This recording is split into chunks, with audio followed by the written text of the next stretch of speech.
The majority of us have probably seen the Netflix series Narcos, which follows the fascinating life of the world's most powerful drug lord. But just because you watch the series thoroughly doesn't mean that you actually know the life of Pablo Escobar. The series has taken creative liberty and even hidden certain facts that they don't want you to know. Stick with us as we show you 10 things Netflix is hiding about Pablo Escobar. Number 10. The Netflix series does not portray the true ruthlessness of Pablo Escobar. Accounts from informants say that Pablo used to torture his enemies and even drill into their kneecaps just because he felt like it. The series also shows Pablo paying his mules consistently. Plenty of times his smugglers were killed just because he didn't want to spend cash on them. Well, that's one way of staying a billionaire. Number 9. Pablo Escobar had several houses and real estate. The word out there is that Pablo killed some of the architects who built his homes. He probably didn't want to risk any of the secrets of his estate coming out. Number 8. The rat problem. The word rat usually reminds us of snitches. Well, even though Pablo did face that issue, yet another rat issue. Pablo made so much money that he had to write off 10% of what he had made because rats would eat it in storage. Number 7. George Jung. George Jung was a cocaine smuggler who worked with the Medellin cartel. He was introduced to the cartel through Carlos later and made millions of dollars a day at his peak. Jung does not appear in the series despite having such a prominent role. Even a movie about his life was made, Blow, starring Johnny Depp. Jung died at his home in Massachusetts on the 5th of May 2021. Number 6. Rubber bands.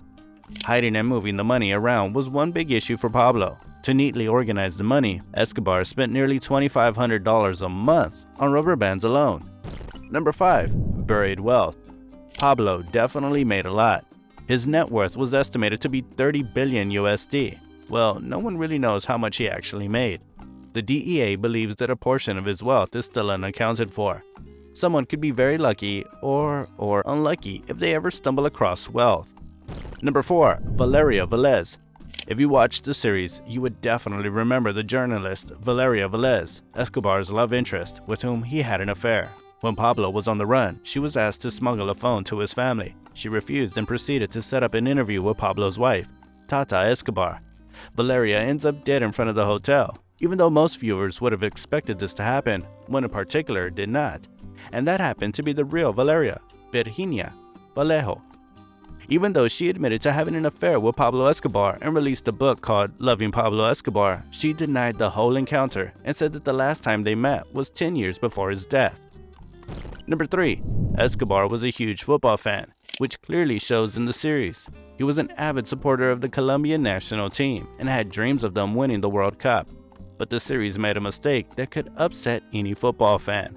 His son was so angry that he posted on Facebook about it. He was shown to be a fan of Atlético Nacional, which were the rivals of his real favorite team, Deportivo Medellin. Number 2. Every cartel has its fair share of enemies. Pablo easily dealt with almost all of his enemies, except for the Cali cartel. The series shows both cartels agreeing to split the distribution in the US, but the arrangement became meaningless as Pablo planted a bomb at Gilberto Rodriguez's daughter's wedding. But in reality, there might not have been any agreement of the sort, and nothing went down at Gilberto's daughter's wedding.